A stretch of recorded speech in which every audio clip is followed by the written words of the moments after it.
नमस्कार, राधे राधे। प्रिय दर्शकों, पहली वीडियो मैंने डाली थी धनु राशि वालों पर शनि की ढैया का प्रभाव कैसा रहेगा। उस वीडियो को आप सभी ने बहुत अच्छा प्यार दिया और मेरा उत्साह बढ़ाया। आज मैं बात करूंगा मेष राशि पर 29 मार्च से शनि की साढ़े साती प्रारंभ हो जाएगी। तो हम जानते हैं मेष राशि वालों को क्या कुछ इन 7 सालों में मिलने वाला है।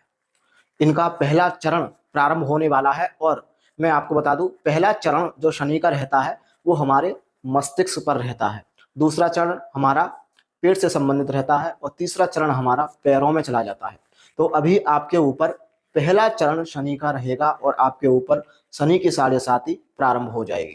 तो दोस्तों, मैंने आपको बताया था शनिदेव जिस स्थान में बैठते हैं उससे 8वें स्थान को पीड़ा पहुंचाते हैं और जिस स्थान पर देखते हैं उससे 8वें स्थान को वो नकारात्मक प्रभाव देते हैं।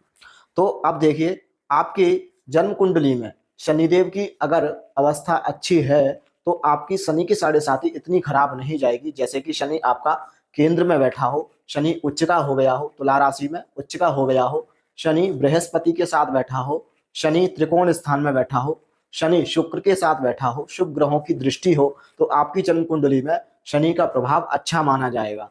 वहीं शनि यदि आपकी कुंडली में नीच का हो गया हो या शत्रु ग्रह के साथ बैठा हो, त्रिषडाय भावों में बैठा हो, 3, 6, 11 इन भावों में बैठा हो, तो आपकी जन्म कुंडली में शनि की अवस्था खराब मानी जाएगी। तो अगर आपकी जन्म कुंडली में शनि अच्छा है तो आपको बहुत अच्छे रिजल्ट मिलने वाले हैं। वो मैं आपको बताऊंगा कैसे अच्छे रिजल्ट आपको मिलेंगे, और यदि शनि आपका खराब है तो आपको कैसे खराब रिजल्ट मिलेंगे। तो सबसे पहले हम चर्चा करते हैं, ये राशिफल जो है हमारा चंद्र राशि के आधार पर होता है। मान लीजिए आपकी जन्म कुंडली में चंद्रमा मेष राशि में बैठा हुआ है तो आपकी चंद्र राशि मेष राशि हुई। तो ये जो राशिफल मैं डालता हूं ये चंद्र राशि के आधार पर है, ना कि जो आपका नाम है उसके आधार पर है। तो दोस्तों, अब हम बस चर्चा करते हैं। दोस्तों, अब हम चर्चा करते हैं शनि की साढ़े साती के बारे में। देखिए, शनि जो है आपकी राशि से द्वादश हो जाएंगे और द्वादश भाव हमारा किस चीज का होता है ये समझ लीजिए। द्वादश भाव हमारा बंधन का होता है, मोक्ष का होता है, कैद का होता है और खर्चे का होता है। तो देखिए, शनि जो है द्वादश भाव में यहाँ पर बैठ करके तो वृद्धि करेंगे। जहां भी ये बैठते हैं उस स्थान की वृद्धि करते हैं, और ये जहां पर देखते हैं वहां पर बहुत ज्यादा खराब करते हैं। लेकिन गोचर में मैंने आप सभी को बताया है, शनि जिस स्थान में बैठते हैं उससे 8वें स्थान को पीड़ा देते हैं, और शनि की दृष्टि जिस स्थान पर जाती है उससे 8वें स्थान को वो नकारात्मक प्रभाव देते हैं। तो देखिए, यहाँ पर आपके खर्चे तो नहीं होने देंगे, खर्चे में जो है वृद्धि नहीं कराएंगे, खर्चों के रोकेंगे। जिन लोगों के ऊपर केस चल रहा था, जेल में है, या कोई जो है किसी भी प्रकार का केस चल रहा था, और अगर उनकी जन्म कुंडली में शनिदेव की अवस्था अच्छी है तो वो जेल से छूट जाएंगे, और कर्जा वगैरह था वो भी उनका निकल जाएगा। खर्चे ऐसे जातक के कम होंगे। अगर आपकी जन्म कुंडली में शनिदेव की अवस्था अच्छी नहीं है तो कहीं ना कहीं जो है शनिदेव आपके बहुत ज्यादा खर्चे बढ़ाने वाले हैं। आपके ऊपर कोई ना कोई केस चलने वाला है, केस लड़ाई झगड़े की समस्या बन सकती है, एक्सीडेंट की समस्या बन सकती है। तो ये सारी समस्या जो है द्वादश भाव दे सकता है। अब हम बात करते हैं शनि की जो राशि होंगी वो कहाँ कहाँ पर होंगी। देखिए, शनि की राशि जो है यहाँ पर हो गई आपकी कुंभ, वो मकर, और यहाँ पे हो गई आपकी कुंभ। ठीक है, इन दोनों राशि के स्वामी जो है आपके द्वादश भाव में गए हैं। तो दशम भाव के स्वामी गए हैं द्वादश भाव में, अर्थात जिन लोगों की कुंडली में शनिदेव की अच्छी अवस्था है उनके विदेश यात्रा के बहुत अच्छे योग बन रहे हैं। जैसे स्टूडेंट हैं, मान लीजिए वो विदेश जाना चाहते हैं, नौकरी के लिए अप्लाई कर रहे हैं या वीजा का प्रयास कर रहे हैं, तो जिनकी मेष राशि है और शनि जिनकी कुंडली में अच्छी अवस्था में बैठे हुए हैं तो उनकी नौकरी जो है विदेश में लगने की बहुत ज्यादा संभावना बन जाएगी। अगर जिन लोगों की कुंडली में शनिदेव की अवस्था खराब है तो कहीं ना कहीं जो है आप नौकरी बदल सकते हैं, या आपकी नौकरी की वजह से कोई ना कोई समस्या बन सकती है, खर्चे आपके बहुत ज्यादा बढ़ सकते हैं, आपकी बॉस से लड़ाई झगड़े की समस्या बन सकती है। तो ये सारी चीजें जो है जिन लोगों की कुंडली में शनिदेव खराब होंगे तो ऐसा प्रभाव देंगे। अब हम बात करते हैं दोस्तों, शनिदेव से 8वां स्थान कौन सा है, वो कितनी पीड़ा देंगे और कौन किस तरह की पीड़ा देंगे। देखिए, 1, 2, 3, 4, 5, 6, 7, 8, अर्थात 8वां भाव जो है हमारा सप्तम स्थान पड़ रहा है। तो जिनकी जन्म कुंडली में शनिदेव की अच्छी अवस्था नहीं है उन लोगों को अपनी पत्नी से बहुत ही प्यार से पेश आना है, नहीं तो यहाँ पर जो है तलाक की संभावना बन जाएगी। क्योंकि शनिदेव भी जो है तलाक कराते हैं, परंतु हो सकता है 7 साल के अंदर आपका तलाक करा दें, शुरुआत में लड़ाई झगड़े की संभावना बना दें और 7 साल के अंदर आपका तलाक करा दें। वहीं पर जो लोग व्यापार करते हैं, व्यापार में भी उनके लिए अच्छा रेस्पॉन्स नहीं है, जिनकी कुंडली में शनिदेव की अवस्था अच्छी नहीं है।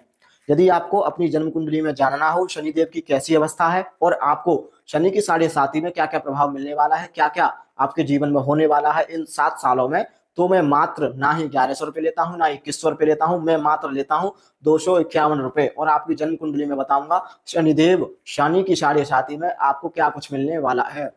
तो दोस्तों ये मैंने आपको बता दिया, जिन लोगों की जन्म कुंडली में शनिदेव की अवस्था अच्छी होगी तो यहाँ पर 8वें स्थान से जो है बहुत अच्छा रेस्पॉन्स मिलेगा। जैसे विवाह का योग बहुत अच्छा बन जाएगा 29 मार्च के बाद। पत्नी जो है आपकी होगी बहुत ही कर्मठशील होगी, मेहनतशील होगी। और वहीं पर जो लोग व्यापार करते हैं उनकी जन्म कुंडली में शनिदेव की अवस्था अच्छी है तो आपको रंक से राजा बना देंगे, ऐसा ये कर देंगे, आपके व्यापार में बहुत ज्यादा वृद्धि कर देंगे। अब हम बात करते हैं दृष्टि के बारे में। अब देखिए दोस्तों, मैं तीनों दृष्टि के बारे में आपको बताऊंगा तो वीडियो जो है ज्यादा बड़ी हो जाएगी। हम पहली दृष्टि की बात करेंगे, शनिदेव की किस स्थान पर दृष्टि पड़ रही है और उससे 8वें स्थान जो है किस चीज का है और वो कैसे नकारात्मक प्रभाव दे सकता है। देखिए शनिदेव की 1 2 3 तीसरी दृष्टि धन स्थान पर पड़ रही है, तो यहाँ पर जो लोग संचित धन, जिनकी जन्म कुंडली में शनि अच्छा है, जिनके पास धन इकट्ठा है, उनको तो बहुत अच्छा रेस्पॉन्स देंगे। लेकिन जिनकी जन्म कुंडली में शनि की अवस्था अच्छी नहीं है, कुटुंब में लड़ाई झगड़े की संभावना बन सकती है, बाड़ी पर कंट्रोल रखें और यहाँ पर संचित धन जो आपके पास इकट्ठा धन है वो खर्च हो सकता है। जानते हैं शनि की तीसरी दृष्टि धन स्थान पर पड़ रही है, यहाँ से 8वां भाव कौन सा होता है, तो यहाँ से जो 8वां भाव हमारा होगा वो होगा भाग्य स्थान। तो दोस्तों यहाँ पर सबसे बड़ी बात समझने वाली ये है कि जिन लोगों की जन्म कुंडली में शनिदेव अच्छी अवस्था में बैठे हैं उनका भाग्य बहुत अच्छा रहने वाला है, भाग्य से हर चीज मिलने वाली है। लेकिन जिन लोगों की जन्म कुंडली में शनिदेव की अवस्था खराब है उनका भाग्य बहुत ही ज्यादा खराब रहने वाला है। जो लोग जिस समय पे वो चाहते हैं उस समय पर शनिदेव उनको नहीं देंगे। ये शनिदेव की एक बहुत बड़ी क्वालिटी है कि जब आप चाहेंगे तब नहीं देंगे, जब वो चाहेंगे तब आपको मिलेगा। तो जिन लोगों की जन्म कुंडली में शनिदेव की खराब अवस्था है तो उन लोगों के भाग्य में बहुत ज्यादा हानि है, उनको चीजें बहुत देरी से प्राप्त होंगी। उसी प्रकार जो है शनिदेव की जो है 7वीं दृष्टि होती है, तो 3 4 5 6 7 7वीं दृष्टि से जो 8वां भाव होगा हमारा वो होगा लग्न। लग्न मतलब शरीर, शरीर का रंग। स्वास्थ्य के बारे में देखते हैं तो अपने स्वास्थ्य का ध्यान रखें, है ना। वहीं पर हम बात करें 7वीं दृष्टि 8 9 10, 10वीं दृष्टि यहाँ पर है भाग्य स्थान पर, तो 1 2 3 4 5 6 7 8, 8वां स्थान जो है चतुर्थ स्थान पड़ रहा है।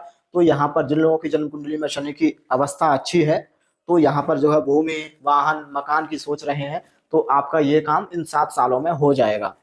और जिन लोगों की जन्म कुंडली में शनि की अवस्था खराब है तो जो लोग मकान बना रहे हैं, जैसे कल मेरे पास इसी चैनल से जो है एक व्यक्ति की कॉल आई थी, वो कह रहे थे मकान हम बना रहे हैं परंतु जो है उसमें विघ्न बहुत ज्यादा आ रहा है। तो उन्होंने जो है अपने बच्चे की कुंडली भेजी और अपनी कुंडली भेजी, तो मैंने उनकी जन्म कुंडली में देखा कि दोनों की ही कुंडली में शनि की जो अवस्था है वो चतुर्थ स्थान में बन रही है और दोनों के ऊपर ही शनि की ढैया का प्रभाव चालू हो रहा है।